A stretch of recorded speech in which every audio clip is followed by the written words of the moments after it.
Hello, good people, and welcome to Off the Deep End, a Deep Listens podcast where we cover role-playing video games in depth. I am your host, Braden Arbitrary Water Redacted, the Pony Canyon of this Pony Canyon. Joining me, as always, is Chris Zombie Pie Redacted. Saludos, arbitrarios. Los videojuegos son buenos. The Nippon Electric Corporation of this podcast. And joining us sometimes, as always, it's Adam Borgmaster Redacted. Look, everyone loves the PC-98, okay? Yes. The PC-98 of this podcast, I guess. So. Either a PC, but definitely a 98. 98, pretty good year. Not as good as 97. I was a child. There's I played no Half-Life Ocarina of 98. Time. Yeah. Yeah. Not an RPG. Not an RPG, No. despite game magazines of the time calling it one, because what else were they going to call an RPG on the N64? But we already did that episode. Yay. Instead, this episode, we are doing console ports of PC RPGs. I mean, I which guess, I have tentatively titled this episode A Brief History of Console Ports Part 1. You can get in touch with us and the show, I assume, by joining the Discord, supporting us on Patreon. We have the Oji-san cast now, if you want to listen to me talk about anime, I guess. I don't know. Sure. I mean, we've got a pick already in the slot for our next thing. Yeah. But if you want to suggest, like, venerable trash, I'm open to your open-minded. suggestions. I'm not bound to them. Yeah, not like this podcast where we are actually bound to your suggestions. Yeah. I mean, that Wizardry Speaking of OVA which- exists. Yeah. It exists. You can watch it. It sure does. There's also that D&D animated series. Yeah. That's not... Anime. That's not anime. anime. I mean, anime in Japan is just all cartoons. But... Yeah. Anyways, if you want to force us to play bad shit, Or good for shit. this podcast, yeah, you could make us play good shit. I forget what Borgmaster suggested. Wasn't it not terrible? I have a few It was suggestions. Megami Tensei and then Kodelka. Yeah. Yeah. Good games. You know, those are So- not terrible Good video games. video. Yeah, I mean, juegos I son do have other buenos. suggestions, some of which are probably terrible. Video But that's juegos right. muy If you mal. pay us $3, not only do you get access to the new and shiny Oji-san cast, but also can add a game in the Deep Listens slush pile. If you want to make Such as- Braden play a Neptunia game, $3 is all it takes. He's not going to be able to say no if he pulls I'm it. not going to be able to say no. I will be mad at you, but I won't be able to say no. Also, we are perilously close to a donation incentive goal, wherein we, alongside the main podcast, will be playing not Mass Effect 1, not Mass Effect 2, not even Mass Effect 3. Braden, what would we be playing? Well, the main podcast played all of those. So, of course, the answer is Mass Effect Andromeda. Yeah. Well, Yeah. it's not. It's not that bad. Like, it's playable. I mean, but is it post-patch. will it Post-patch make is playable. Gino sad? Oh yes, it'll make you sad. It's a Yeah. bummer, but it's playable. It's Yeah. playable, raves. It's not as Twitch.tv/arbitrarywater. But it's not good. It might There's fall some. into that pre-bad dubious area that I hear from a one arbitrary water exists I before think you Mass Effect err into Andromeda bad. is fucking boring. I played it when it came Please look out. There are a forward to couple our of. Hot podcast. Yeah, takes. yeah. You know what? Yeah, that's a yes. So CRPGs, RPGs on the Yeah. sea, you could say. Mm. Should we Does it start with stand where for those come computer? from? Does it stand for classical? No one knows. Aren't the Put your people who taxonomy defend in. classical? Those people are Yeah. gone. Those people are they're in graves, right? Like, Well, yeah, they Yeah. died of old age, didn't they? People who argue about the taxonomy of the JRPG and CRPG, drawn and quartered. mm. Mm. That's Okay. that's my stance on people who get very anal about genre definitions. Is we tie them between at least 2 horses, possibly 4, and One for each then we flame make if the it's horses 4. go. Yeah. You know, that's pretty expensive because horses aren't cheap these days. Yeah, thanks, Biden. There are a couple horses near where I live. Just go I could wrangle some probably borrow horses. one. Just be a horse thief. Yeah, just borrow some horses. So it's a nebulous concept. We're going to play console ports of well-known CRPGs. I guess we're going to go chronological Yes. order of Yeah. release, starting from Yeah. 1986 and ending at December 22nd, 1987. The vast majority of these games originated from the nation of Japan, with actually not no, yeah, all of them. And anything you want to say before we jump into it? Because these are all 8-bit games for our first we- batch. 8 and 16. Do we need to touch Oh, on sure. the relationship Japan had with the early CRPGs? Yes. Sure. Yes, we So- probably need to say this. So Wizardry is important. Done. Let's move on to Wizardry. game 1. is important.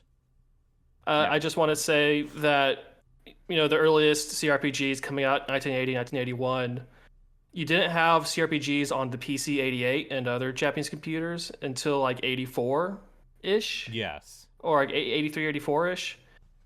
And you didn't have any official translations of like your Ultimas, your Wizardries until like what, 86, 87? When did Yuji Horii play Wizardry? That's why what I say is CRPGs made their way to Japan originally from just some guys putting some 5-inch floppies in their suitcase and flying them across the ocean. Yeah. Yeah. And then Because, that's when Pony Canyon and Enix started making like porno RPGs for the PC 88, like Yeah. 1983. As you do. Okay. As one does. And I guess the watershed moment in terms of like Japan really starting to warm up to the RPG was the release of Black Onyx on the PC 88 and probably the Sega 1000. And that was early 84, right? 84, and oddly enough, it was designed and developed by a guy by the name of Hank Rogers, who was a Dutch video game designer who's part Indonesian that was in Japan and developed Black Onyx for Bulletproof Software. And Yeah, so and that was the with first one that really took off. that was the first one that really took off, and that led to it was a source of inspiration for probably the first game we'll look at, which is Hydelide, which basically took concepts and ideas of the Black Onyx and merged it with the action gameplay of Tower of Druaga. Yeah, I was gonna say Tower of Druaga is also a very important touchstone because that was mid 84, like May 84 right. when that came Yeah. out. We covered Tower of Druaga. Yeah, so February, May 84 is when we have like, you know, Black Onyx and Tower of Druaga come out, and that's basically the starting gun Yeah, Black for Onyx. Japanese RPG development. Black Onyx's big thing that we will see persist for the early part of these games and eventually peter off is the insistence, especially with the Hydelide franchise, is that health or hit points needs to be displayed as a health meter. And then, you know, getting money from the killing of enemies that are moving around pseudo real time. But yeah, Using bump combat. Bump combat. Yes. That Ultima 1 bump combat. Everyone loves it. Yeah, even when we got to Ultima 4, we started to get the whole you have to actually press a button to shoot a projectile. Or Yeah. I mean, Ultima 3 is the first one with the cutaway battles, right? Where you cut away to a different screen for the battles. Yes. Yeah, Ultima 1 and 2, like you're bumping fools. It's just first person. You're still kind of doing that in OG Ultima 4, because that's an open world sandboxy game. But yeah. So, gents, game 1.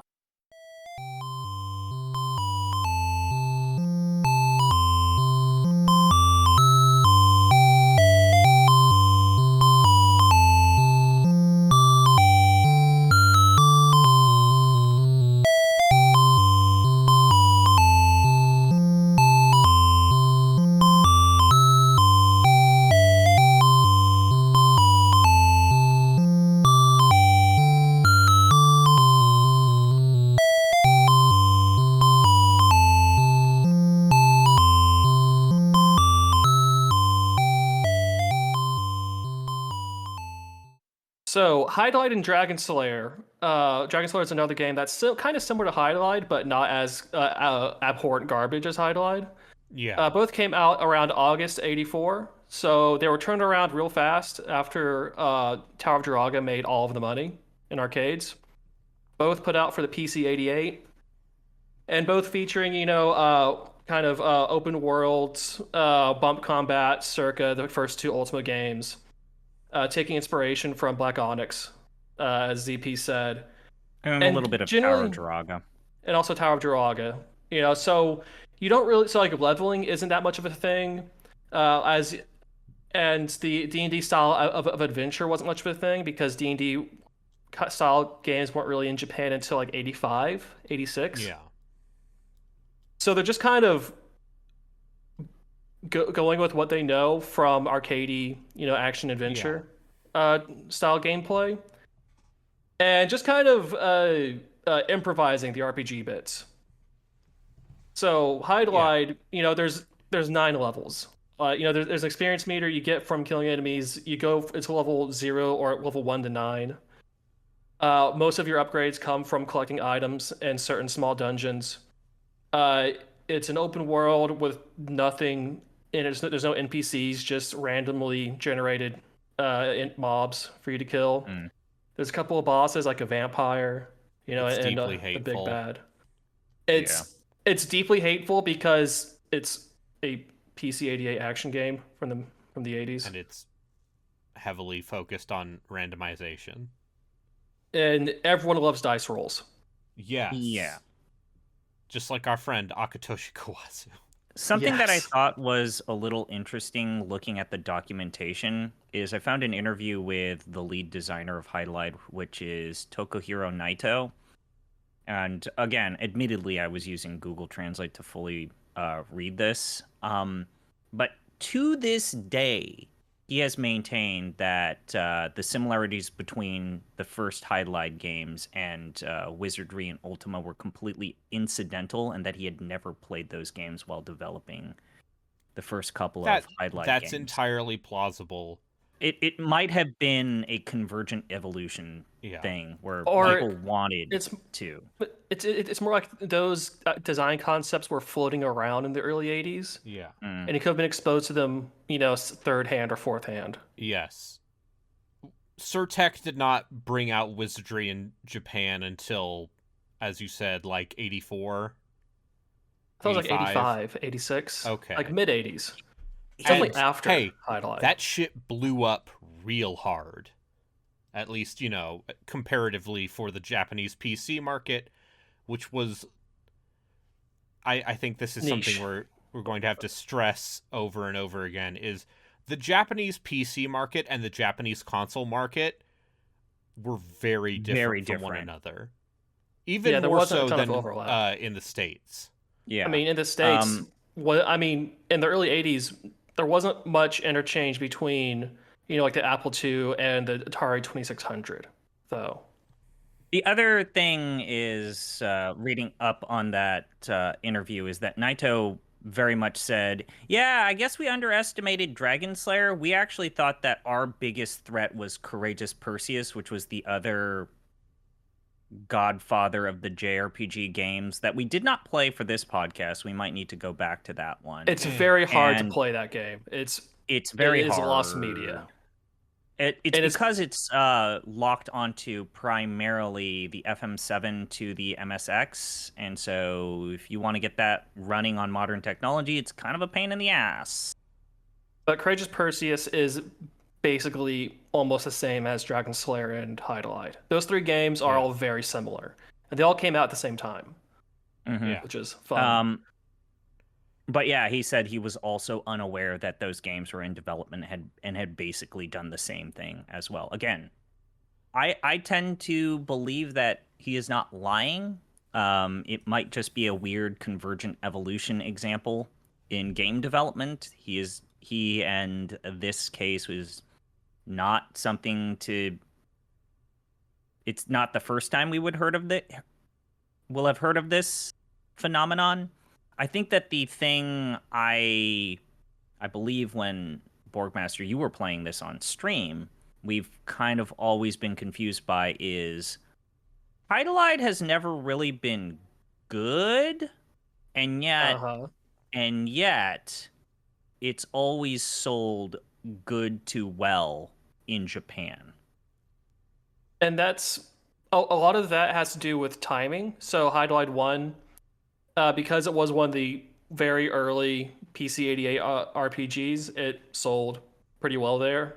And then when talking about the port to the NES, so if we jump to that, the 1987 port of Hydelide to the NES, so 3 years later, they remade the game completely. It's the better version, all told, which isn't saying much.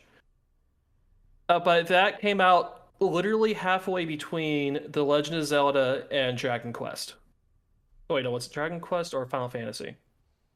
It was Legend of Zelda. Dragon Quest was 86 on the Famicom. Was 86, and oh yeah, and Zelda was also 86 on the Famicom, right? It was 87 here. That Zelda? Sounds right. I should have refreshed myself. But I don't know if my release dates are accurate either. But it was basically, if Zelda was February and Dragon Quest was May, Hydelide on the Famicom came out in like March or April. Yes. So Hydelide came out before the Famicom port of Hydelide predates Dragon Quest by like a month. Like they wormed their way in there at just the right moment to sell hundreds of thousands of copies. And it didn't come out over here until what, 88, 89? It was like 89, and it was a bad joke when that happened. Yeah, multiple competitors had already beaten them to the punch. Although the funny thing there is, while Dragon Quest really, really, really wanted to be successful in the United States, Hydelide was just kind of released unaltered with no changes other than like some of the prompts were translated into English. And by the time it came out in the United States, it was a decrepit, desiccated corpse of a video game. Like it came out within like less than a year before Zelda 2, I think. Like it was pretty late for that. But yeah, so Hydelide, it's not good. It's actually hateful. It's inept in its design, I would say. The NES version scrolls better than the PC-88 version, which obviously it would. So that's the best version of that game. Even then, it's hot garbage. And very short. It is a very old school type of one of those where you can still feel the arcade inspiration for Hydelite's source of inspiration, which would be Tower of Draga. You have a screen that shows you an open world map. To the right, you see the game title, life bar, strength, EXP, and then, if you're up against monsters, you'll see the word monster display. Hydelide has recharging health, so after you've taken enough hits, you just kind of like stay in place until it fills up. Hopefully, none of the monsters find a way to track you down. And other than that, it's again, what do we mean by when we say that highlight is hateful? It is. So when I say highlight is hateful, I mostly refer to it in the sense that it is very capricious and random, and there are a lot of cursed items or useless items, and it is all distributed randomly in such a way that if you get a bad seed for your game, you're gonna have a bad time. You're gonna have a bad time regardless because it's highlight, but And what do that's you mean that's by what I mean when I seed? say highlight is hateful. There's almost a rogue-like element to it where it's it's all trial and error. You're poking around, die, poking around, die, and it takes several runs to make it very far. But even then, you still get killed by the vampire. Even after you put like half an hour into leveling, it's grind heavy. The enemies are random. The damage values you do are random. You can get instantly smoked by an enemy that shouldn't do that, just because screw you. The map is badly designed. It's a bad time. Yeah, and when you talk about the map, you also need to switch between attack and defense mode.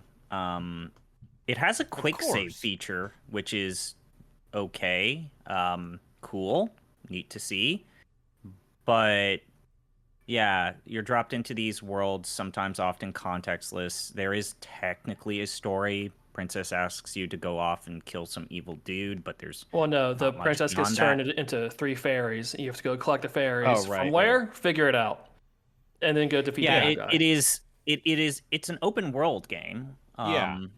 Which means figure it out on your own Yeah. of that era.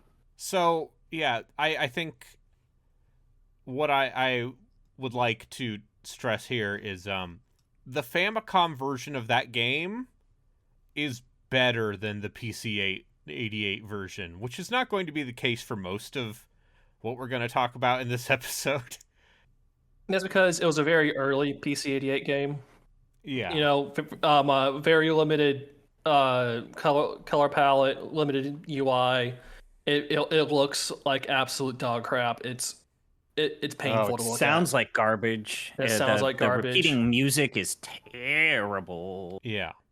Like, it is not a good use of the PC-88 hardware, which is saying something. Yeah. But so yeah, Which it's interesting to go back and look at this open world game design and realize that it's not a quest oriented RPG. I guess that's kind of cool. Like, it's exploration based. I mean, it's And a you quest.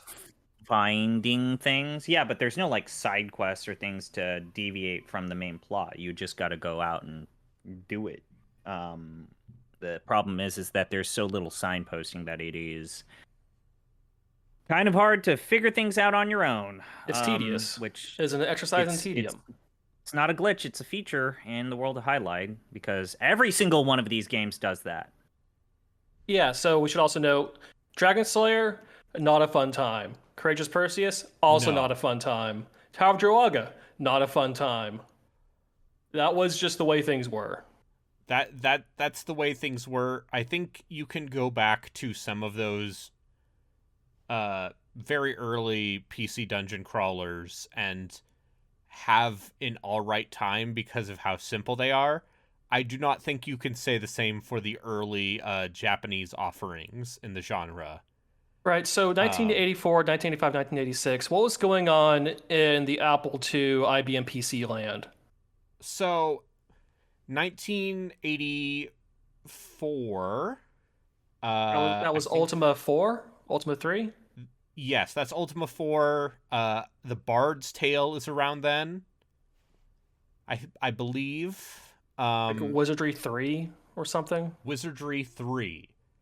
So it's around this time that the classic games of yore, the ones that we will never shut up about when we're talking about quote unquote important video games, start, coming over to Japan, either for Japanese PCs or in later for the Famicom. And I don't really need to spend that much time I didn't do as much research on like, okay, what are the main differences on like Japanese computer versions of Wizardry? Because fuck man, I don't have the documentation to deal with that. The only thing I've heard about that is some of the less serious parts of the text and the writing, I guess, in the manuals or in the game for those Wizardry games didn't translate over. Yeah, so So- there are, especially in 4, like it was so what I was told, talking to a friend of the podcast, Valorian, but also other people, is that like, especially Wizardry 4, which is a bad to hard time. A notoriously difficult game. Notoriously difficult game. On these listicles that I rattle off to Braden, it's still the number 1 because ChatGPT researches and finds that it is hard. But like there are multiple parts in that game where you're just outright asked like weird obscure stuff like, who's the first baseman for the San Francisco Giants in 1982? Like weird obscure shit like that a person in Japan would not know and has no chance to know, and they just translated They didn't literally. have the internet. And so it was like a weird sort of, we went through this together homebrew guide community that kind of like coalesced onto Wizardry, and the malice and sometimes capricious nature of Wizardry 4 and some of those pre-Wizardry games that had very obscure callbacks to Americana that led to early 80s Japanese PC culture. Like, yes, we're not even talking about otaku culture. We're talking about 80s PC culture. So, yeah, I think there is actually a pretty neat parallel between like the very scrappy homebrew nature of Japanese PC culture and early American PC culture with, the Apple II in the early 80s, late 70s. But eventually that shit did come over officially, and that's how you got Wizardry for the PC-88, and I believe Surtech was one of the first companies to really jump on that bandwagon because they saw the market potential there, and whereas Origin, they makers of were Ultima. very slow to jump the gun on this. Like Richard Garriott, a man who we will probably end up talking about at least 3 or 4 more times over the course of this podcast lifetime. We're going to boot up the legacy server of Tabula Rasa, Braden. Yeah. Let's talk about Shroud of the Avatar. I don't want to talk about that game. But he went to Japan to talk to a Japanese company, a little-known Japanese PC company who made a couple RPGs called Falcom. Okay, you hear about these guys? They made Drazzle Family. Like, Never heard of it. The Wizard. But yeah, there's an anecdote where Garriott apparently went to Falcom to talk about bringing Ultima over to Japan, and he saw a sprite in one of Falcom's Dragon Slayer games that looked like it had been taken from Ultima, and so he basically scuttled the entire meeting, and thus the strangest partnership was never born.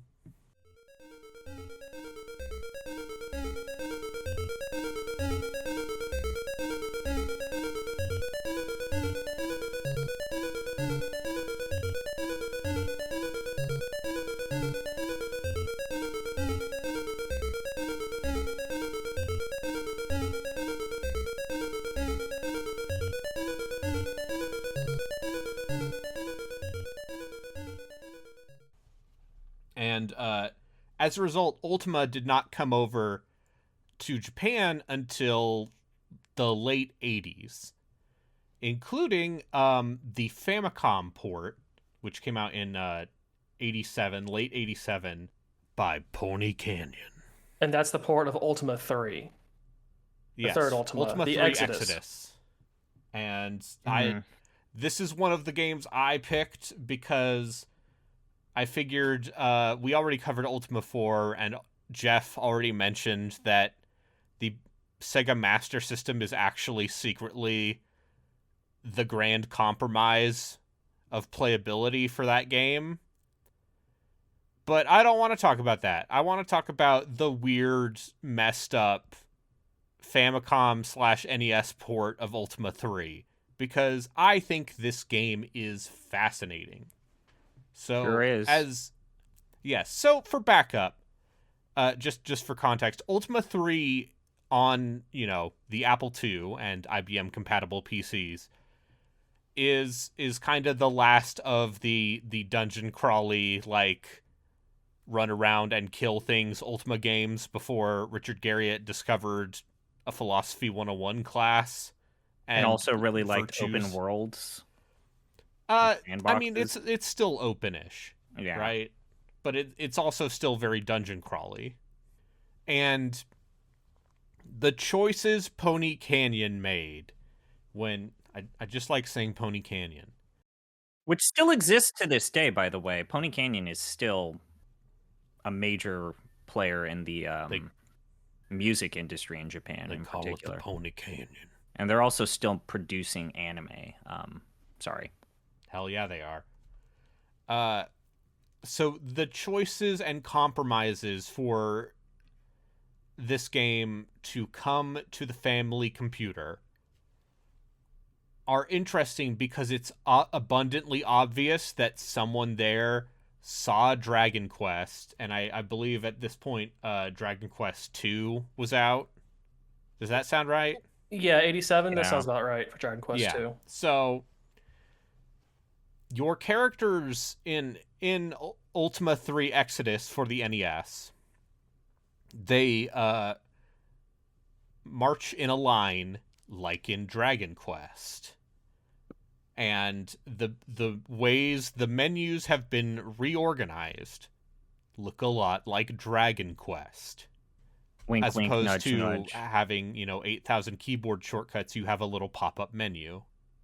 They also did some box art, which if you have not seen the box art for Ultima 3 Exodus for the NES, it is a bunch of anime-looking characters on a box with a old wizard dude right next to the kids. It's shockingly still holds up. I don't think it's a great game by any stretch of the word, but I think that the core of this game is the most playable. Like, I know Borgmaster hasn't heard me say this, is how far back in our timeline can we go before I can at least have a good time? And if you really press me, I think it's Faxanadu on our timeline. But we're getting there. Okay, we're getting there with this. They changed the scripts. You could talk to characters and villagers, and they have new things to say. I think the big change, though, is that this feels a lot more tactics-based than the old school Ultima game. And we're kind of dancing that around was that. True for the PC version as well. I think that this engine, the engine they built for this Famicom port of 3, is fundamentally different, though. Yes, and also it's a little spaghetti code. Like there are there are bugs and weird technical limitations. A lot of sprite flickering for how not detailed these environments are. But So they took a then 4-year-old Apple II game and turned it into a janky Dragon Quest.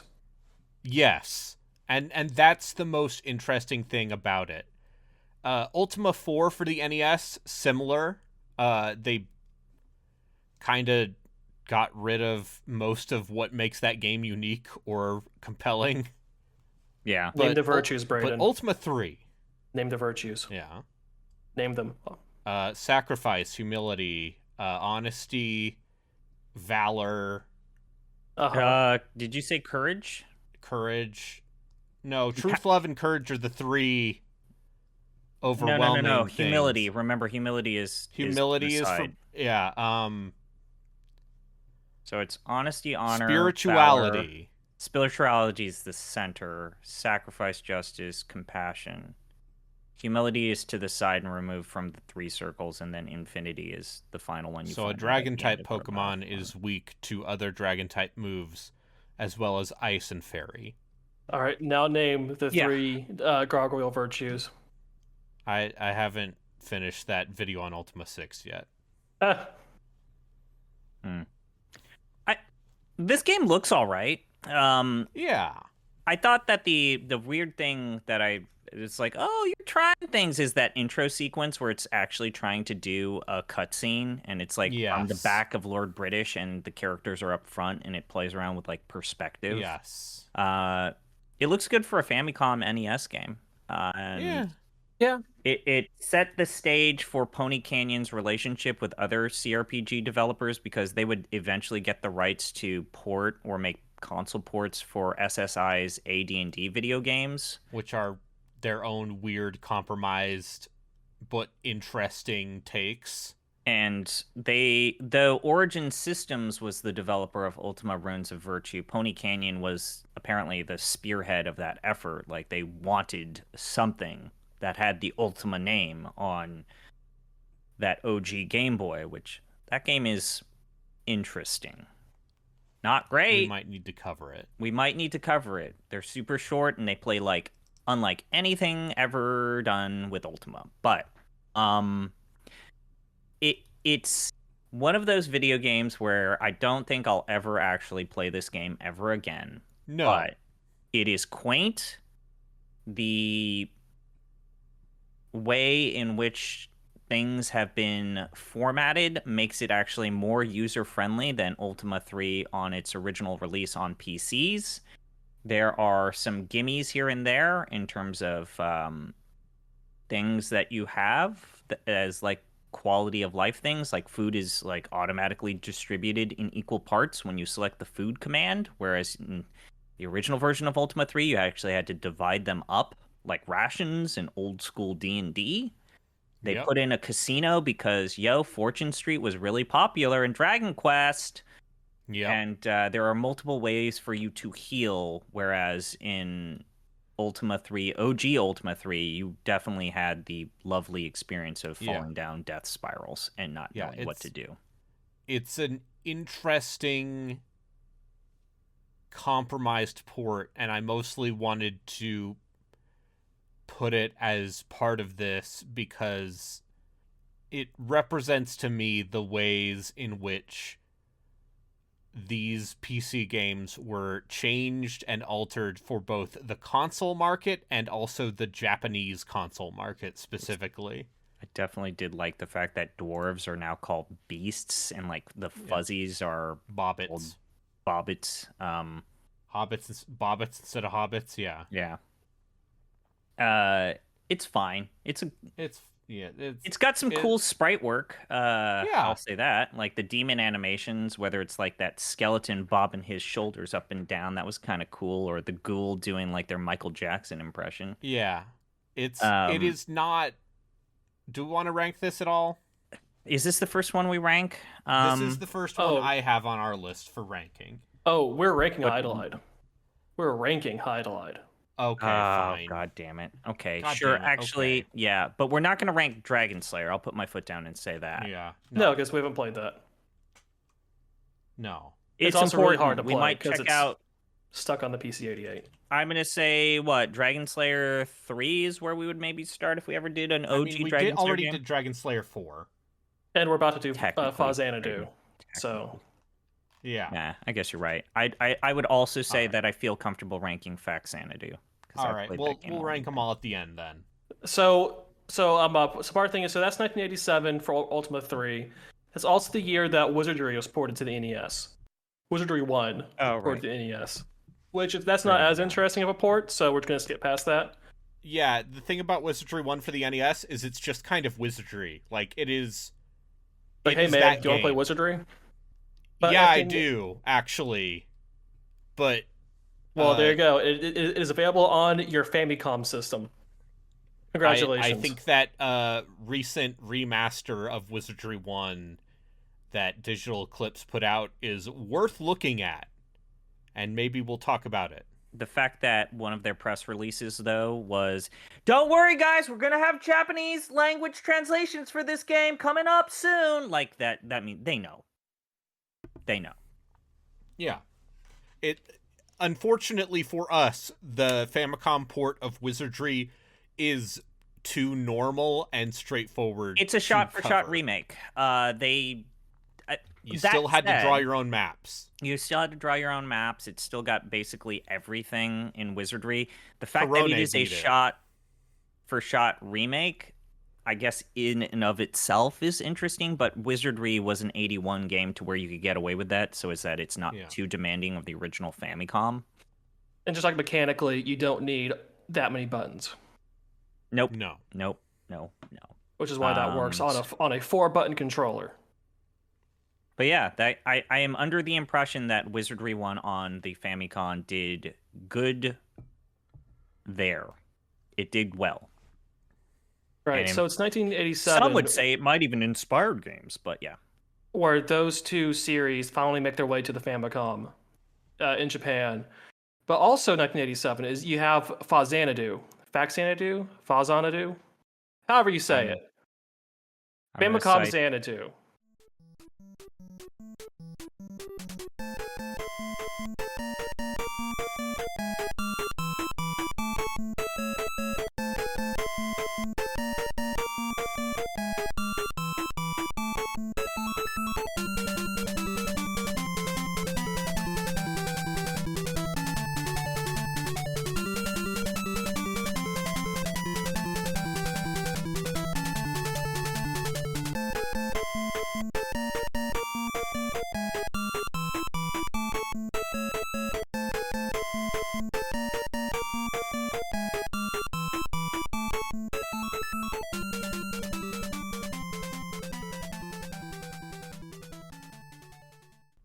Which is I thought it was Faxanadu, like, oh, it is a fake Xanadu. Make the connection that the Fa is literally just Famicom Xanadu. And so Famicom Xanadu is a complete rebuild of Xanadu, which is Dragon Slayer 2, released originally in 1985 on the PC-88. So the immediate follow-up to Dragon Slayer was Xanadu. And that original version, they keep part of the gameplay from the original Dragon Slayer, but they turn the overworld into a side-scrolling thing. So imagine like a Castlevania 2 or a Zelda 2 type of thing, where it's like an open side-scrolling world and you run into an enemy and it goes into a separate screen where you just do the Dragon Slayer combat. Now, it's a weird thing. Not to be super technical, and I did cock an eyebrow when I saw you two put this on the list. Faxanadu was always an NES game, so I feel like you're spoiling our concept here. What? No, I think it works because it is a rebuild / reimagining of Xanadu. It's a spin-off. It's a Famicom Xanadu. They made a version of Xanadu for the Famicom by making it almost a completely different game. Yeah, it's a spin-off. Yeah. That's what they're called. Well, but it's a remake. So, Famicom Xanadu. No, we're including it. Famicom Xanadu takes the side-scrolling part and just makes that the game. Instead of going to a separate battle screen, it's just side-scrolling action. You know, you're hitting things with swords and magic and moving around screens. The graphics are updated. It looks a lot better. Like, Faxanadu looks so much better than the original Xanadu. It's night and day. It has more than two colors. This is a beautiful game. It has more than two colors. It's incredible. It's a side-scrolling action role-playing game with I would say, a good amount of emphasis on the platforming side of things. I've seen some Yeah. people call it a Metroidvania. No, No. it's not. It's a But this, classic, let's say Castlevania-like, if you want to call it that way. But yeah. So in a way, this is the first side-scrolling ARPG, which is a pretty niche genre. You know, Zelda 2 falls in there. I Like East 3. yeah, East 3. If you want to Simon's get Quest. if you want to get modern, like Odin Sphere Oof, fits in there. sure. But it's like that kind of side-scrolling RPG. This is where that comes from. That style of game. You know, yeah, you have an inventory, you have experience, you have shopkeepers, you know, in-game economy, that whole thing like an RPG, but side-scrolling, and you're platforming. Your magic points and your hit points are still displayed as bars above the screen. You still have a score bar, no, experience and gold numbers next to like ammunition, as well as your presently equipped item, which can be a potion or some sort of magical thing or whatever. And also, Um, isn't 87 the year that Falcom made ease as well? Yes. yeah. Yeah, so there's some ease in the UI going on here. You mentioned the mantras. It's a password system. It's a classic Yeah. password save system. Well, it's kind of a weird password system because it doesn't save where you are. It just saves your level, and that Yeah. determines like your That's- experience and gold when you restart. Yeah, that's the other thing to mention is a lot of these a lot of the earlier ports we just mentioned were password based because battery saves for NES/Famicom games. When did those really start to come into fore? Was it Famicom? I mean, the Famicom disk system had saves, yeah? Was it Zelda and Metroid pretty much. and Kid Icarus? Yeah, but I will give Kid Icarus 0 credit for anything. It's a Piece of shit video game. it's a once again a hateful video game. But yeah, So Faxanadu it's a weird thing. It's playable. You can play it. yeah, Yes. it's maybe like I said, it is the first video game where I would be willing to play this game again. This It is is maybe, approachable. and it explains kind of some of the things that have since gone on to define other spin-offs and major titles in the Dragon Slayer milieu. Yes. This While is why I don't think Sorcerian that- is the way it is. Yeah, while I don't think that it had a huge role in the most well-known of Nihon Falcom's portfolio, which is Legend of Heroes and Trails, Xanadu and Faxanadu end up resulting in a handful of like action role-playing game concepts that have kind of persisted across Xanadu itself, which was a spin-off of Dragon Slayer 2. And like you said, it plays well, it sounds great, and you always are kind of moving forward. You kind of always are able to feel like you're making progress.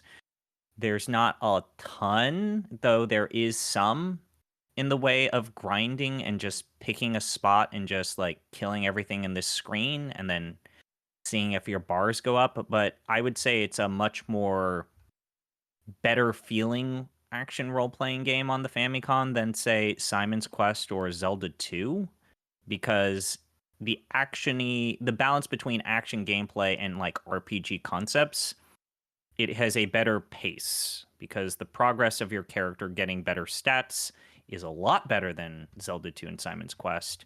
And not every screen is just this insurmountable wall or brick wall that just beats you over the head until you are able to get better stats. Yeah, you can figure it out, which is better than a lot of games from the late 80s. I think that this game's Achilles heel is when it starts to be a little more insistent about its platforming elements. Like the platforming is not terrible, but But it's not like good a lot either. a lot of NES platformers, you sometimes feel like you're fighting up against some very strict hitboxes that can just make you want to give up. It There's has hitback. action game platforming, I would say. Like it doesn't have platforming. It has like NES action game platforming. If you know what I mean. Yeah, I mean, we had the same problem with Zelda 2, where it's like, oh, I was in mid jump and then a projectile hit me and then I fell backwards and died. It's like complete death. And similar to Zelda 2, if you fall down a chasm, it's just you're dead. You're just completely gone.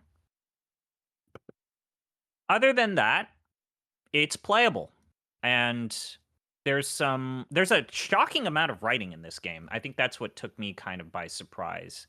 Is NPCs have a lot to say to you. There's better, let's say, signposting in terms of quest design, especially thinking back to some of the weird, obscure stuff you have to do in Zelda 2 or even Simon's Quest. Crouching down at the edge or corner of a ledge to summon a tornado, or going to a purple building and finding a witch in Zelda 2. I am Error, am I right? Using my lightning homies? to kill a lightning bird. There's an evil dude. Elves and dwarves used to live in harmony. World tree.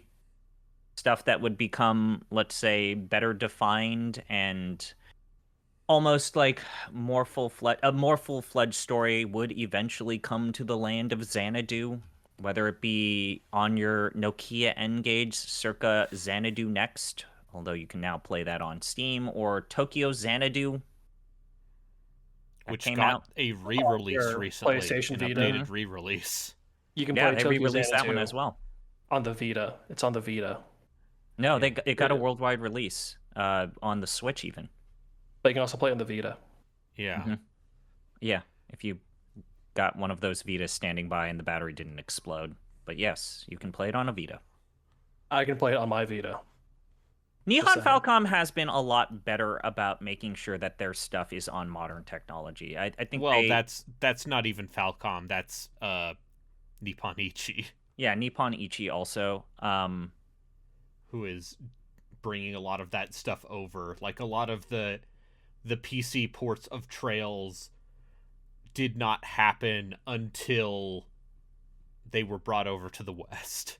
I would just say, though, I think that I'd like to imagine that Nippon Ichi and Nihon Falcom's like roots in interacting with CRPGs led them to understanding that the computer is a platform. The computer is an important platform to release our games on.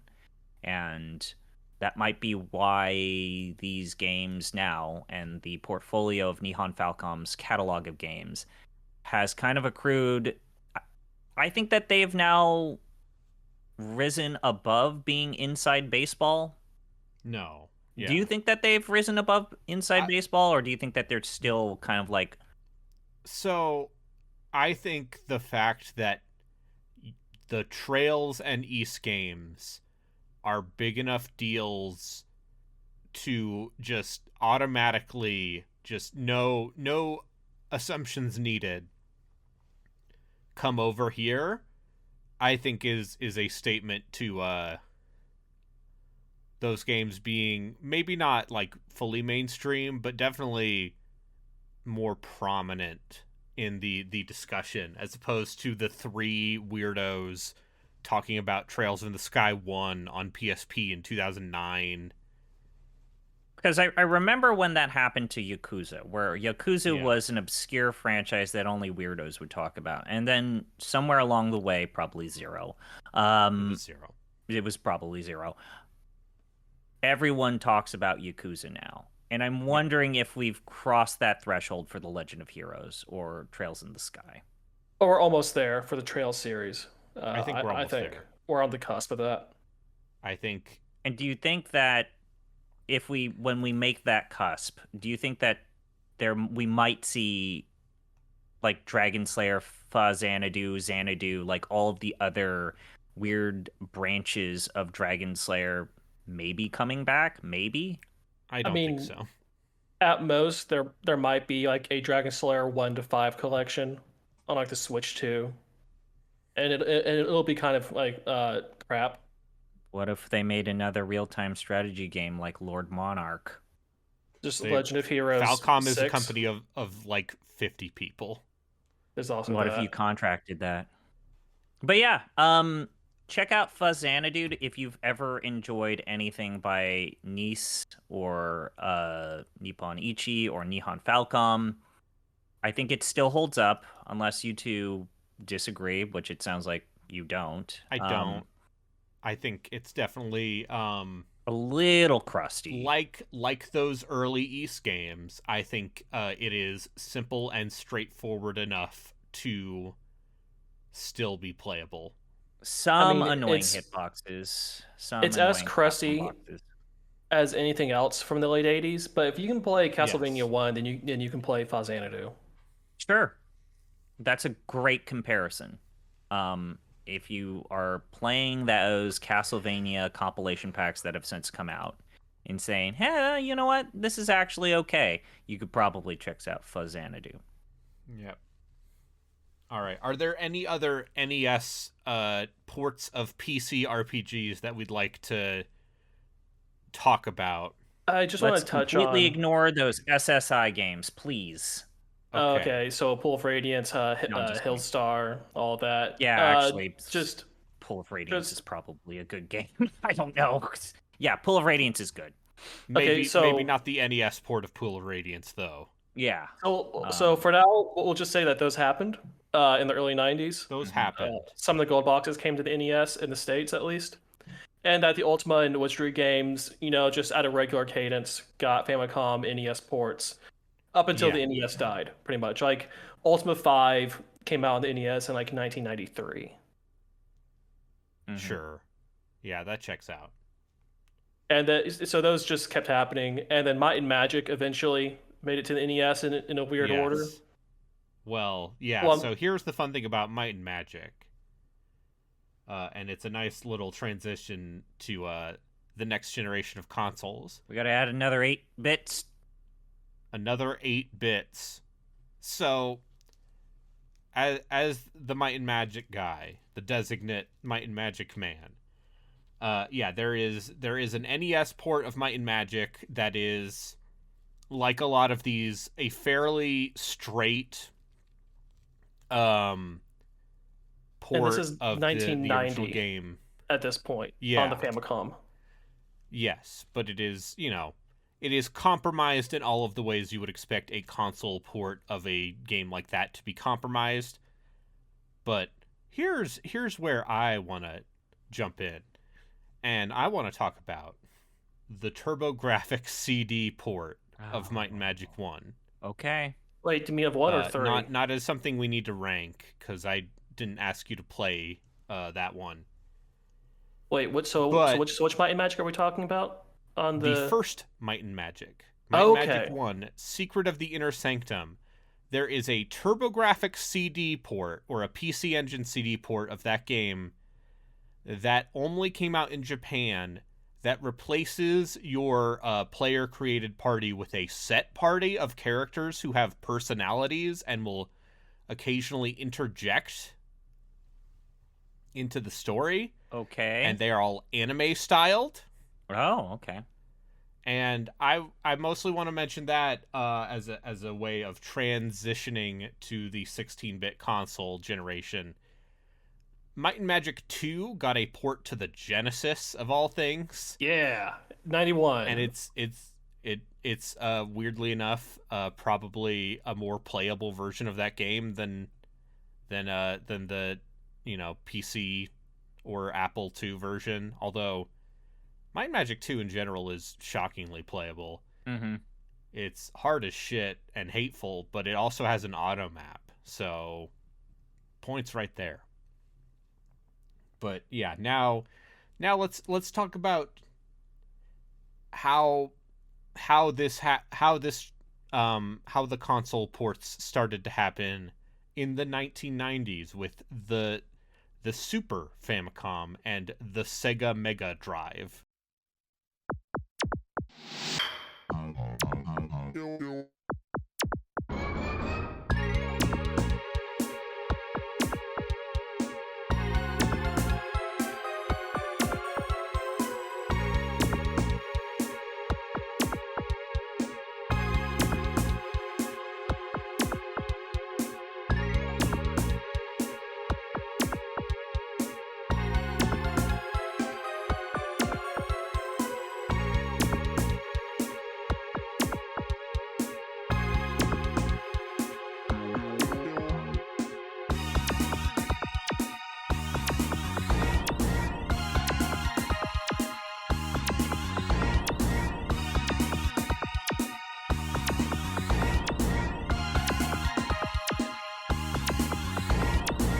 So, do we want to take a second to touch on what was going on with CRPGs on both sides of the Pacific Yes. in 1990?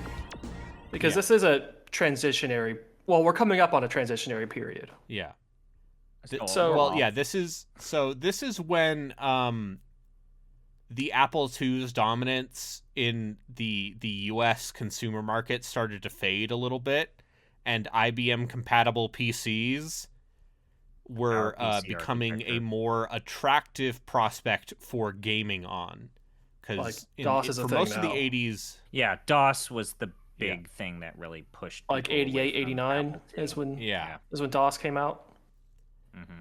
Yeah, so DOS happened, VGA graphics happened, I think is the other big 1-2 thing. punch almost. 1-2 punch, and then sound cards happened. Yeah. What year did the PC 98 come out? When did the PC PC 88? 98 come out? No, PC 98. Oh, 98. That up. You keep talking, Braden. And so that's one of the big transitory periods for the Western PC market, and that's going to affect a lot on that side of the Pacific. Okay. 82 for the first version of the PC 98. Its revision, the PC 9821, is going to be 92 10 years afterwards. Okay, so But then the Okay. PC 98 started to eclipse the 88 in sales in the late 80s. yeah, Mhm. Yeah. Yeah. okay, So that's important on the Japanese side of things. Like how the fall of Apple and the rise of DOS and VGA graphics is important in the Western side of things for CRPGs. Yeah. So And that 1990, power structure 1991. would remain in place for a while, by the way. Yeah. Yeah. Yeah. So 1990, 1991, the Ultima series is peaking. The Wizardry series is peaking. You start getting the D.W. Bradley games yeah, around that D.W. time. Bradley games. As we You have get said. you get Ultima 6 and 7, which are Something. the most Wizardry or Ultima 7 is a game we might need to cover because that Yeah. game is cooking. Yeah. Blackgate also. Yeah. Blackgate's just good. Blackgate maybe. and Serpent Isle, yeah. Like the Might and Magic, the original Might and Magic series, goes on hiatus after like 93. Yeah. So Yeah, and but- in the Gold Box games, into like 93, 94. So 91, 92 is the peak for all four of those major CRPG series, and there's a lot of competitors out there. There's a lot of people making knockoffs or own versions of things. Yeah.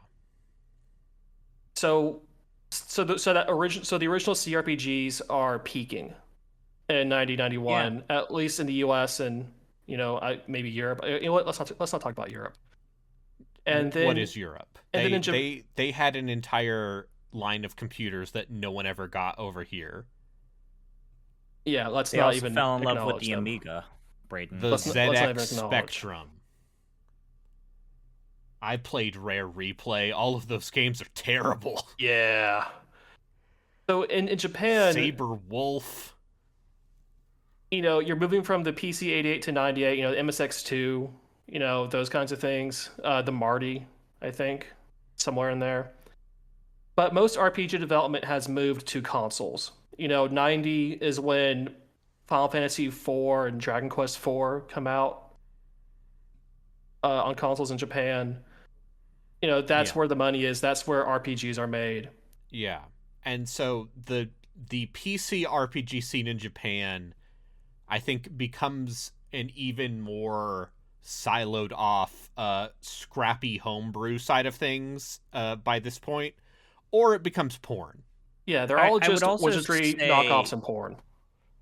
From the 80s to even like the early 90s moving forward, you start to see fewer especially home computer RPGs that have a very arcade-oriented take on RPG elements. You're starting to see the boiling away of certain, let's say, Tower of Druaga isms, though they are still there from time to time.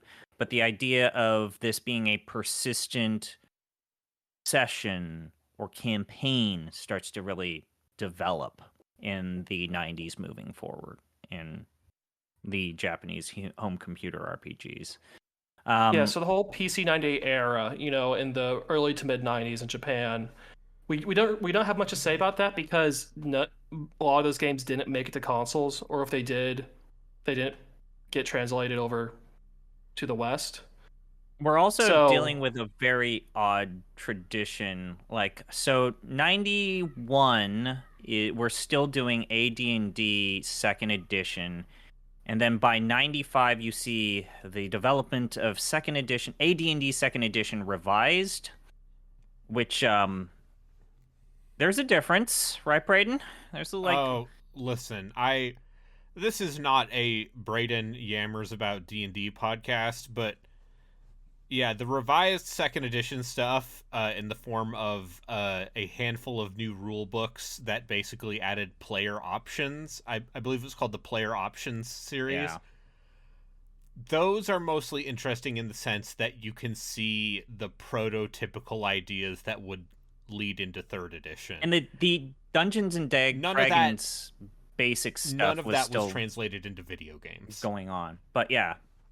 But you could tell the people who had played D&D in Japan were pulling different sorts of inspirations, whether it be the basics branch or the AD&D branch, which were two different things to pull inspirations from. Yeah, they're two different things. They're also the same thing, but they're not the same thing. So they're getting a lot more technical in the PC 98 CRPG scene, a lot more niche.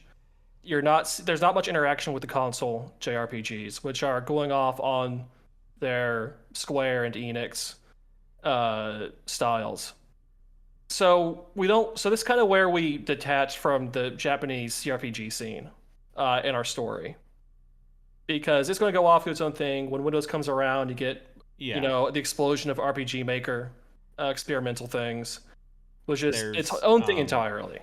DirectX. And Falcom is still making Ys, but Ys 4 is two different games made by two different companies, and Ys 5 is a Super Famicom game. And the Dragonslayer games have turned into the Legend of Heroes, which are like strategy things. Yeah.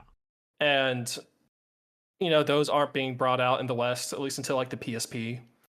So the Super Famicom edition of Drakkhen.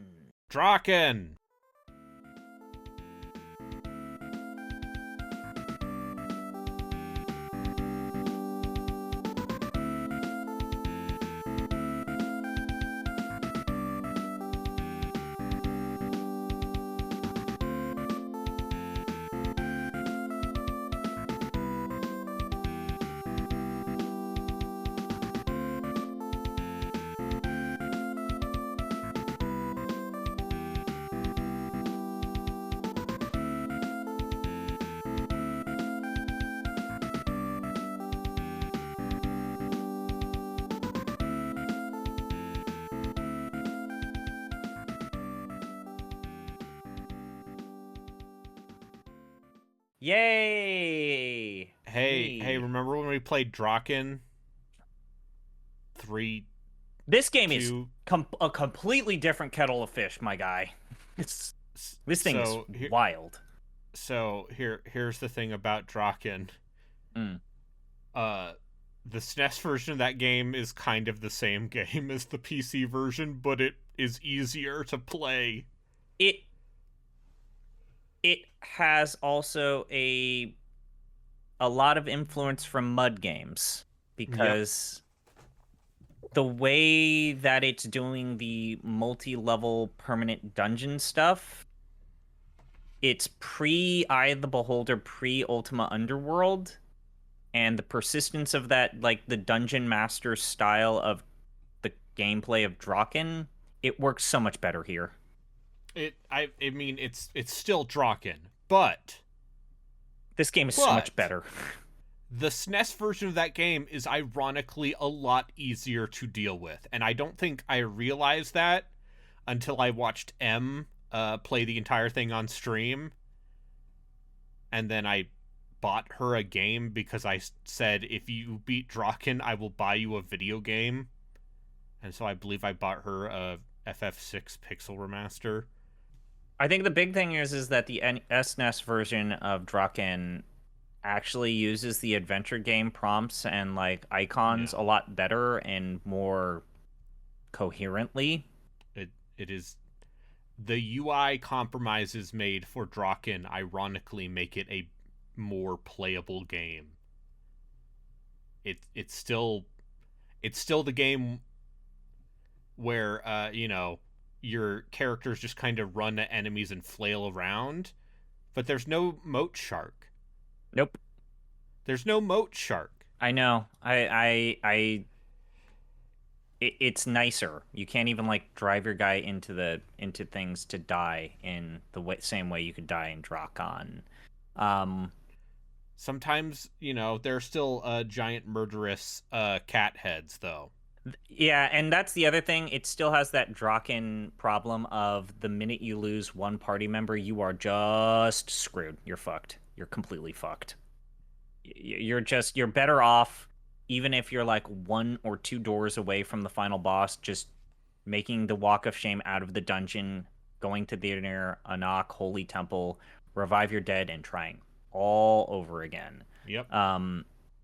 So the unfortunate thing is that the SNES version has fewer like NPCs and people to approach. Drakkhen is kind of literally one of the first RPGs on the Super Famicom. It's a launch game for the SNES, and mostly I just wanted to bring it back up because I feel like that's one of our earliest touchstone episodes. So they also have a quick withdraw from combat, which I did not know about until I checked out the Wikipedia. Apparently, if you played this on the SNES, you just tapped the L and R buttons, and then you just left battle, whereas in the original PC game, you had to do the whole shielding your weapons and then withdrawing and then running away, whereas this game does it a lot easily. It's just a button tap. It still does the thing where if you go into the no-no zones before you reach the story beat to enter that area, you will die. It will just summon a giant dragon. It's still Drakkhen. And I wouldn't recommend it. I wouldn't recommend it. You can tell that weirdly enough, you can tell that the reason why they made Drakkhen for the SNES is because it's like, you're mode 7. Yeah, we've been doing that before. It's not a big deal. Yeah. So that's kind of cool. Yeah. I wanted to briefly mention Drakkhen. As mentioned, both Final Fantasy IV and Dragon Quest V were 91, 92 in Japan. But and it's Drakkhen's a venereal disease where you can't just kill it with penicillin. No, it keeps you coming gotta back. Get that good stuff. That stuff that they try not to use too much of because they don't want to create infection-resistant Drakkhen. We're gonna have to play Drakkhen 2, Braden, one of these days. Yeah. Or Dragon View if we're talking about the SNES sequel. Super Drakkhen. So, speaking of 91, 92. Yes. Speaking of 91, 92. All right, so that's where we're going. Okay. So speaking of 91, 92, this is when those big Western CRPG franchises peak. So Might and Magic 3 and Eye of the Beholder, 91. Ultima and Wizardry 7, both of them 7s, 92. Yeah. And these are also coincidentally the 4 games that are kind of the last ones of their series to see console ports. And it takes a few years for those to filter through. So Might and Magic 3 gets on the TurboGrafx CD. 93, 94. Eye of the Beholder also 94 on the SNES. Ultima 7 is like 94. Yeah. Wizardry 6 and 7.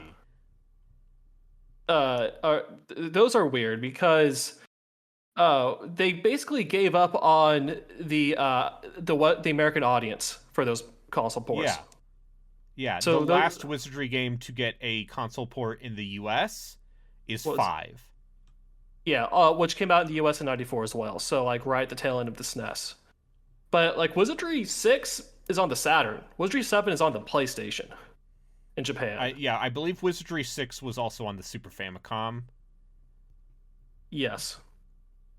But yeah, Wizardry 6 and 7 are on the Saturn and PSX. The PSX version, the Japan-only PSX version of Wizardry 1 through 3, I feel like is generally considered one of the better ways to play those that first trilogy of Wizardry games. Dungeon Master comes to the Super Famicom in 91. And Dungeon Master is kind of the predecessor to Eye of the Beholder. It's that real-time tile... Your favorite kind of game, Borgmaster. Yeah, so real-time blobber. The direct predecessor to Grimrock and those sorts of games, where it's as much about moving around tiles as it is managing characters and numbers and dice rolls. It's very important. The big thing about the very first version of Dungeon Master is that it played around with pseudo 3D object permanence and perspective work. It allowed you to use the mouse rather than the keyboard to play it, but and it had a then novel system of crafting spells, which involved learning the runes rather than using your traditional spell slot systems. Dungeon Master is one of those games with a weird history, because much like Wizardry, at some point the rights were picked up by a Japanese company. Dungeon Master 2 came out in Japan like a year before it came out in the US. Yeah, I think that the most important concept, whether you believe that this is the first game that used it or it just like codified it, is Dungeon Master is, again, either the creator of the paper doll interface or it made it cool, popular, and or a distinctive thing that you could use as an alternative to previous item management systems. Dungeon Master has ports on both the SNES and the TurboGrafx CD. And know what else has ports on the SNES and TurboGrafx CD? What, Brayden? We mentioned it before. It's Might and Magic 3, Isles of Terra. That's right, nerds. I get my chance to talk about Might and Magic again.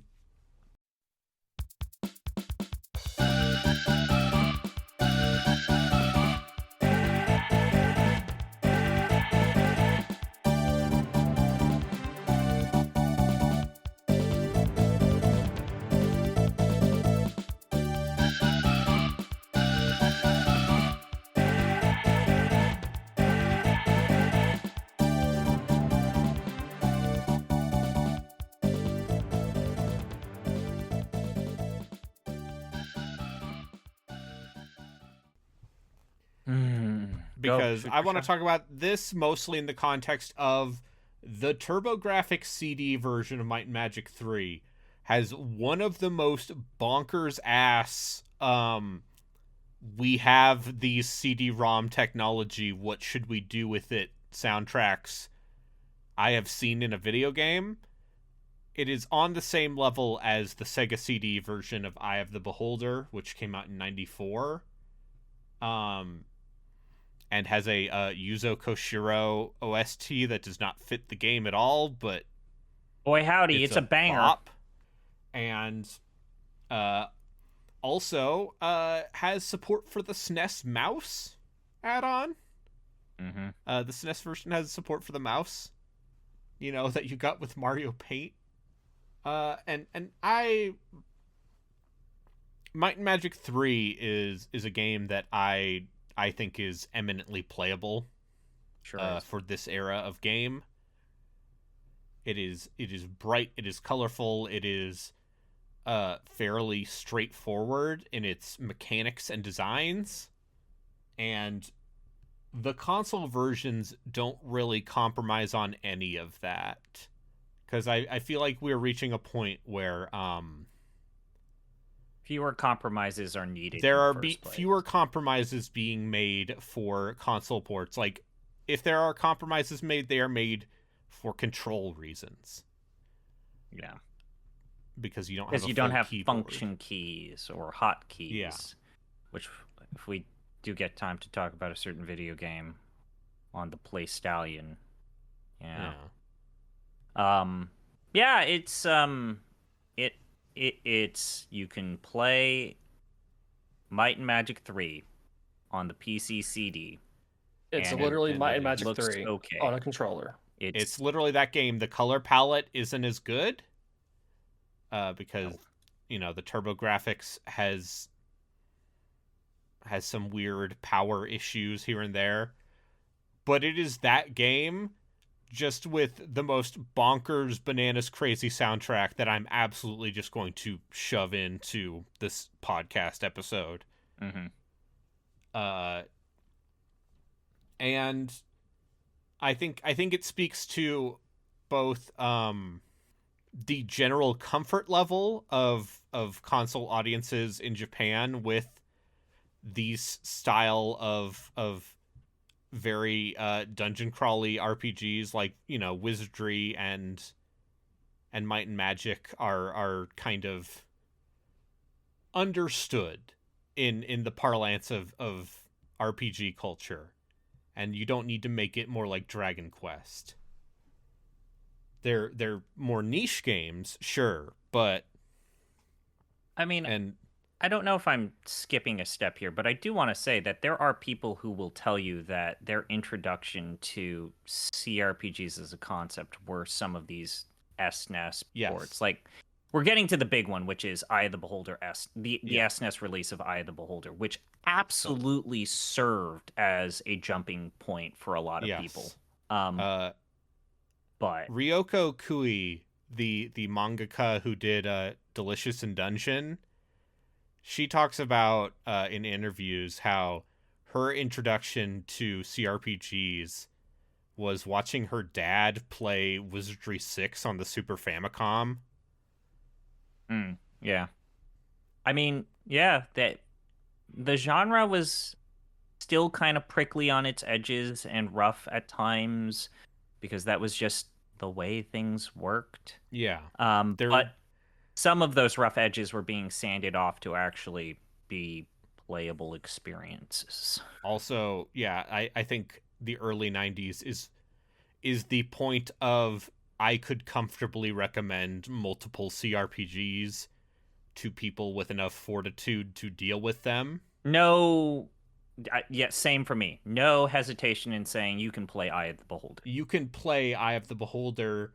You should play it with the All-Seeing Eye companion thing so that you don't have to draw your own maps. So I guess we'll jump into it. So Eye of the Beholder. Sorry, did you want to say something about Might and Magic? Oh no, I thought you were transitioning to something else.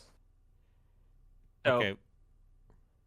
Real quick, Eye of the Beholder almost feels like its own sort of dungeon crawler that later would serve as a source of inspiration for, I think the biggest one was Lands of Lore, which also had a huge role in Lands of Lore was just Westwood making their own Eye of the Beholder 3, but after breaking with SSI.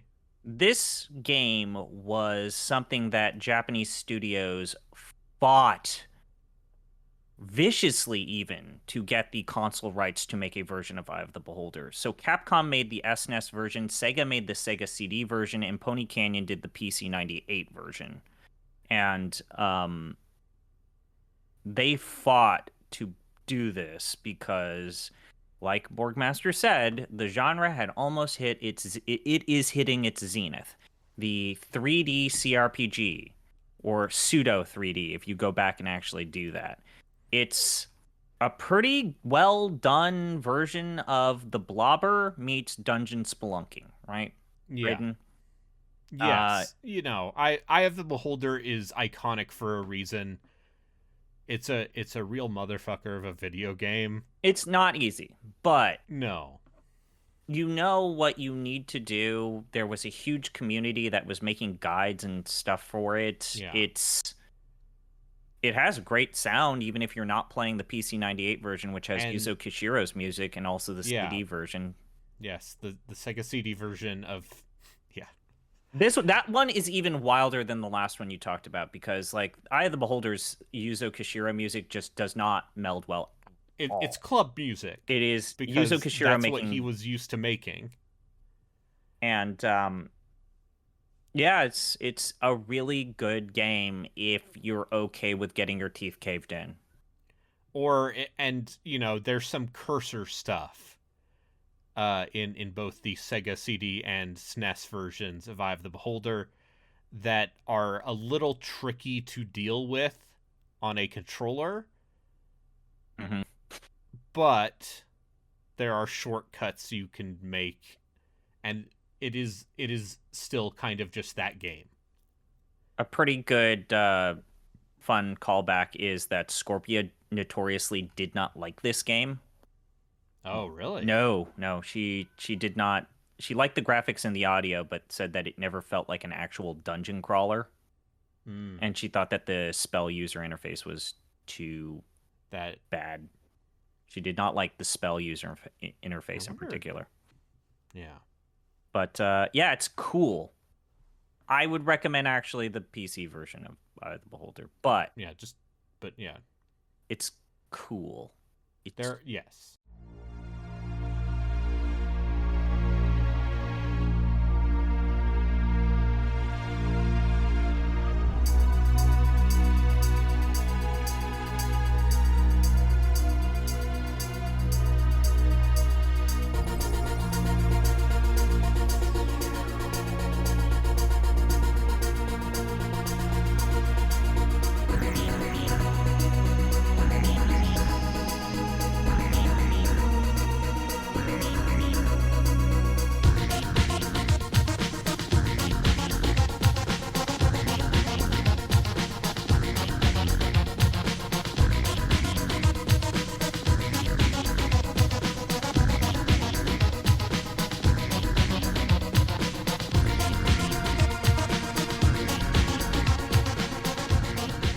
So, are there any other 16-bit console ports that we think are worthy of remark? I was going to say, as I said before, those 4 games I mentioned, those are the last ones out the door for the 16-bit consoles. Yes. Yeah. And They're all very late. They're also all very late conversions, because those PC games came out on the PC in 91, 90, late 80s. Ultima 7 was 92. I guess that was a pretty fast turnaround for them. Only 2 years. But as far as the Super Famicom goes, these are all, or I guess the very CD add-ons. These are like 93, 94 releases. And CRPG ports fall off to almost nothing after this. Can you tell the audience why? Windows 95, baby. Well, no, like the DirectX. 93, 94. Oh, Yeah. SSI. 95. SSI dies, collapses. and also, yeah. So, oh boy. So, Ultimate 8 happens. yeah. But no, the big thing is that SSI decided to be owned by have a very bad owner that thought that everyone wanted to play, in particular, not the big things that you wanted to play, and then Dungeons and Dragons. Then they lost the D&D license. They lost the D&D license. And they made Thunderscape. Yeah. TSR is also going through a weird time. Yep. Lorraine Williams was absolutely convinced that people wanted to play Buck Rogers instead of D&D. There is a Genesis port of one of those Buck Rogers gold box games. The bigger problem was that, though, TSR was just flooding the market with adventure modules and supplementals that just made it very hard to follow whatever edition you were on.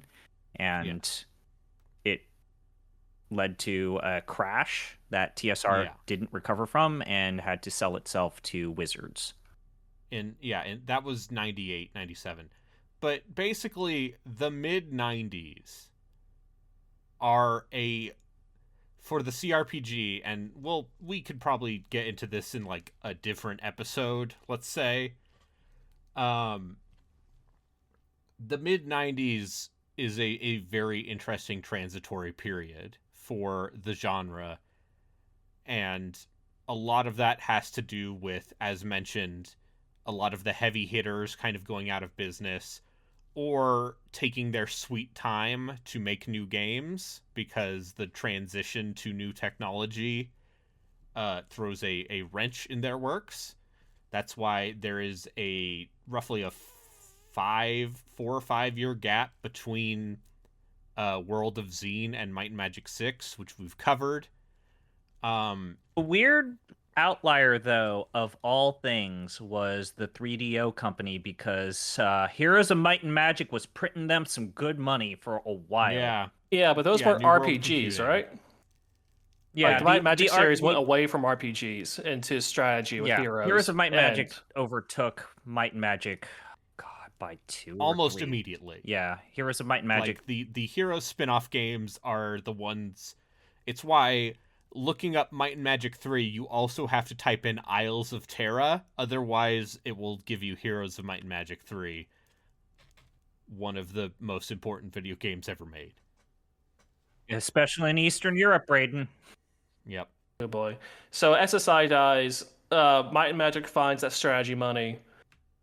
Ultimate 8 happens. Wizardry, those DW Bradley games wrap up. Do okay.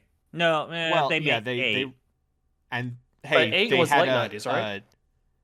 Yeah. Wizardry 8 was 2001. Yeah, it was 2001, so it takes a while. The reason why it took them 9 years to make a new Wizardry game is because of the Robert Woodhead legal battles. Yeah. Because Surtech was a bad company. Surtech was a badly run company run by assholes. I don't feel the need to go into depth with that. Just acknowledge that it happened. And even just acknowledge that happened, and that's why there wasn't a Wizardry game for a while. They did Surtech did bring over the hottest European RPGs, Realms of Arcania, over here. Yeah, sure did. But those didn't get console ports, so they're outside the purview of this episode. But yeah, I just want to leave this episode off with that. Basically, the end of the 16-bit era of consoles is kind of the biggest dividing line between PC and console video games in a lot of ways. And let's do some ranking of what we've found here. So let's talk about Hydlide by your friends and mine at TNE Soft. Hold on, let me pull up the list. I'm pulling up the list. So at the top of the list, at number 1 is Might and Magic 6: The Mandate of Heaven. Number 2 is Sui Koden. Number 3 is Xenosaga Episode 1, Der Will Zermacht. The bottom 3 right now, at number 56, is Unlimited Saga. 57, Famicom Original RPG / Trashfire, Hoshiwo Mirohito. And number 58, Descent to Undermountain, which is a product of aforementioned D&D related woes, plus trying to make an RPG in an engine meant for 6 Degrees of Freedom shooters. Mm-hmm. But where would we put Hydlide on this list? I'll tell you right now, near the bottom. So, is Hydlide better or worse than Virtual Hydlide? Oh, yeah, that's actually a good spot to start. Personally, I prefer Virtual Hydlide. Yeah, because Virtual Hydlide's funnier. Is funnier, but also the weird thing about Virtual Hydlide is if you're making the mistake of actually fighting things that aren't bosses in that game, you've done goofed. You don't need to fight anything, just run. Just run away from all of the Just run. non-necessary combat, run through everything in every single dungeon, and just fight the bosses. That's the quick little trick. It's more like you waddle away from everything. As Jeff once put, you waddle like you pooped your pants. Yeah. All right, so Hydalide is harder to go back to. I think it goes below Virtual Hydalide. All right, how does it compare to Unlimited Saga? It is not as bad as Unlimited Saga. Is it as bad as Aiden Chronicles? I would put it below Aiden Chronicles. Yeah, probably. Below Aiden Chronicles, but not below Unlimited Saga. So it's new number 56. I'm going to put it... Yes, our new number 56, Hydalide, for the NES. I'm offended it's not the bottom, but okay. It just is not. You not should that play bad. Hoshiwo Mirohito. It is not that bad. It's just simply not that bad. Yeah. Next game that we're ranking. Ultima 3 for the NES. I think this game is how does it compare to Ys 3? Ys 3 has Yuzo Koshiro soundtrack. Your argument is invalid. How does it compare to Ultima 9? It's worse. It's worse. Is it worse than Zelda 2? Yeah. Okay, is it worse than Time and Eternity? Time and Eternity is a classic. You know what? I'm gonna pose that to Borg. Borg, is it worse than Time and Eternity? I mean, no, but yes. My brain says no, but my heart says yes. I'm conflicted. So here's what I would say. Is it better than Fear and Hunger? Does it go above Time and Eternity but below Fear and Hunger? It goes above Fear and Hunger. If it's above Time and Eternity, it's above Fear and Hunger. No. Actually, I could hear you. And honestly, is it better than Metabots? I think it's better than Metabots, probably. Brayden, you've been pretty mute here. It's better than Time and Eternity. We can agree to that, right? It's less embarrassing. Okay, and then for you, would it be better or worse than Fear and Hunger? I would put it below Metabots. Okay. But above Fear and Hunger? But above Fear and Hunger, because Fear and Hunger has an unpleasantness to it. Like, I think this is a weird, busted, compromised port of Ultima 3, but it's historically interesting. Yeah. And also just a weird little artifact, whereas, yeah, Fear and Hunger, I don't care for Fear and Hunger. Maybe I'll play the sequel one day, because that seems less edgelord. It's too edgy for you. Yeah, I'm sorry. For as much as I pretend that I live on the edge, you're edging. Yeah, I'm constantly on the edging with my edgy anime. The truth is, I think I would rather play Ultima 3 for the NES. All right. Next game. Our new number 36, Ultima 3 Exodus. Okay. For the NES. For the NES. Okay. Next game. I'm just going to write Pony Canyon in all caps. Pony Canyon. All right. Our next game. Faxanadu. Okay, I think we should start. This is above Zelda 2. Definitely. No. Yes. Okay, I'll pose this to Borgmaster. Is Faxanadu better or worse than Digital Devil Monogatari? Megami Tensei. Ooh. Because I feel like that's a good starting point to start a debate. No, it's better than Final Fantasy Adventure, though. Wait, you'd go that far? You go that far, huh?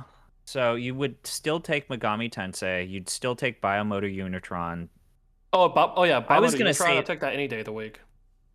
Okay, I was gonna say that it goes above Risen but below Final Fantasy Adventure. So Brayden, it technically is up to you. I just think that within the constraints of its hardware, I find Final Fantasy Adventure and the fact that it was a gold standard for a genre on a platform for as long as it was, I just find that a little bit more interesting, especially. It's an early Game Boy game that runs well. But I could hear you, Braden, splitting the difference and putting. Listen, Faxanadu. you know how I feel about Risen and my love of. So it goes above Risen. Piranha Bytes. I could see it above Final Fantasy Adventure. I'd put it below Final Fantasy Adventure. Oh, okay. So are we doing above or below? Or what is your argument for putting it below Final Fantasy Adventure? Wait, do you mean putting it above Final Fantasy Adventure? That's what I was saying. I thought you said you wanted. Wait, are you two both saying above? Yeah. Okay, then let's do it above. Okay. It's just a better overall game. I misheard new that. Number 23, Faxanadu. Yeah, it's just Or a better Faxanadu, overall or- game. The only thing is just be ready for some old school SNES or NES platforming. All right, we did a bunch of talk about the 16-bit era consoles. Were there any games from there that we actually want to rank? I mean, I think people should just play Might and Magic 3. But I almost want to just talk about Mind Magic 3. yeah, I almost want to talk about that in its own episode. Yeah.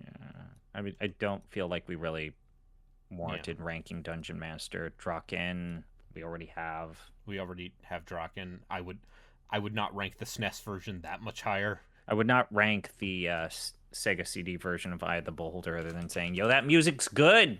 Yeah, it's just me going, hey. You know this Yuzo Koshiro guy? He's good at making music. He might be good at making music. Also, finding out that being reminded that dude was 19 when he was doing the soundtrack for Ys, fucking bananas. Yeah. So no 16-bit games. We're just gonna have that as the discussion. Yeah. That seems fair, unless or you have a that makes sense. There. Okay. So yeah, I think that'll be it for our first half of a brief history of PC to console RPG ports, part 1, and you can look forward to the second episode in a bit, probably. It'll be out there. It'll be out there. Our theme song is done by SuperSex420. You can find me on twitch.tv/arbitrarywater. Borgmaster, where can they find you? They can find me at 5thgenerationgaming.blog and 5th Gen Gaming on Twitch. I also have a sports podcast on this very same Deep Listens feed called The Amateur Hour, where we talk about the American football and dumb stats around American football and predictions and p-values and all that fun stuff. American football. My friends and yours at Manchester United versus the Buffalo Bills. Buffalo Bills, their O-line just obliterates the entire... The Seattle Seahawks, I hear they have a right striker this time. Just throws one of those... Where can they find you? In Xanadu did Kubla Khan a stately pleasure dome decree, where Alpha the sacred river ran, through caverns measureless to man, down to a sunless sea. Twitch.tv/.com. Oh, fuck. You Just see, Google ZP he's just zonked out on the opium right now. So zonked. Listen, So twice 5 Coleridge miles of did a fertile lot ground. of drugs. Which ground? Yeah, he was really good at poetry, but man, he really liked opium Yeah. and cocaine. Yeah. Braden, where can they find you? Twitch.tv/arbitrarywater. I wrote a blog for the first time in months on Giant Bomb, if you want to look up that. I wrote about God of War and how I think that series greatly benefited from that reboot. But yeah, that'll be it for us today. Remember, there's no such thing as cheating in a single-player game. Bye! stop record on Craig, and then I'm going to hit stop record on Audacity.